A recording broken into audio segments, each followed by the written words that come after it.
வளையப்பட்டி அருகே ஷிப்காட் தொழிற்பேட்டை அமைப்பதற்காக நீர்வழி பகுதிகளை மறைத்து அரசுக்கு வரைபடம் அனுப்பிய அதிகாரிகள் மீது நடவடிக்கை எடுக்க கோரி விவசாயிகள் மாவட்ட ஏஎஸ்பியிடம் கோரிக்கை மனு அளித்தனர்.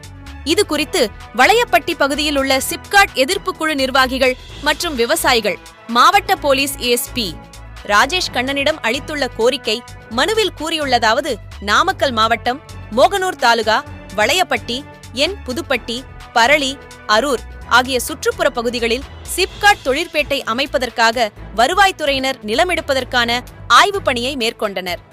அப்பகுதியில் தொழிற்பேட்டை அமைப்பதற்கு விவசாயிகள் மற்றும் பொதுமக்கள் கடும் எதிர்ப்பு தெரிவித்து தொடர் போராட்டங்களில் ஈடுபட்டு வருகின்றனர்.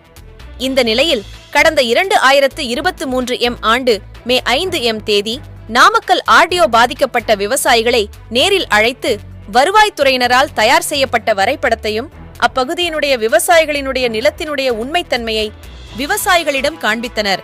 அப்போது அங்கிருக்கின்ற நிலத்தின் உண்மைத்தன்மைகள் அனைத்தும் மறைக்கப்பட்டிருந்தது. இது சம்பந்தமாக அப்பகுதியில் உள்ள விவசாயிகள் மாவட்ட கலெக்டரிடம் அதிகாரிகள் தயாரித்த வரைபடத்தில் அப்பகுதியில் உள்ள நீர்நிலைகள் மறைக்கப்பட்டிருப்பதாகவும் முப்போகமும் விளையக்கூடிய விவசாய நிலங்களை தரிசு என்று குறிப்பிட்டு இருக்கிறார்கள். மேலும் இப்பகுதியில் மேய்ச்சல் புறம்போக்கு நிலங்கள், வனவிலங்குகளுக்கான பகுதிகளும் மறைக்கப்பட்டு அருகாமையில் இருக்கின்ற வீடுகள், ஏரி, குளம், குட்டைகள், நீரோடைகள், கரைப்போட்டான் ஆறு ஆகியவை மறைக்கப்பட்டிருப்பதையும் விவசாயிகள் சுட்டிக்காண்பித்தனர். இது குறித்து நடவடிக்கை எடுப்பதாக மாவட்ட கலெக்டர் தெரிவித்தார். ஆனால் இதுவரை நடவடிக்கை எடுக்கவில்லை. எனவே இப்பகுதியில் உண்மைத்தன்மையை மறைத்து அரசுக்கு அறிக்கை அனுப்பிய சம்பந்தப்பட்ட அனைத்து அதிகாரிகள் மீதும் உரிய விசாரணை செய்து நடவடிக்கை எடுக்க வேண்டும். மேலும் இப்பகுதியில் சிப்காட் அமைப்பதை ரத்து செய்திடவும் தமிழக அரசுக்கு பரிந்துரை செய்ய வேண்டும் என அந்த மனுவில் கூறப்பட்டுள்ளது.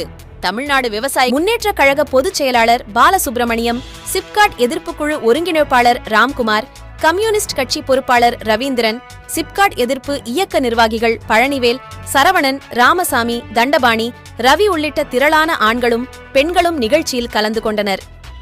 எங்களது செய்தியை அனைவருக்கும் ஷேர் செய்யுங்கள். மறக்காமல் சப்ஸ்கிரைப் செய்து கொள்ளுங்கள். உண்மை செய்திகள் உடனுக்குடன். வணக்கம் தலைமுறை.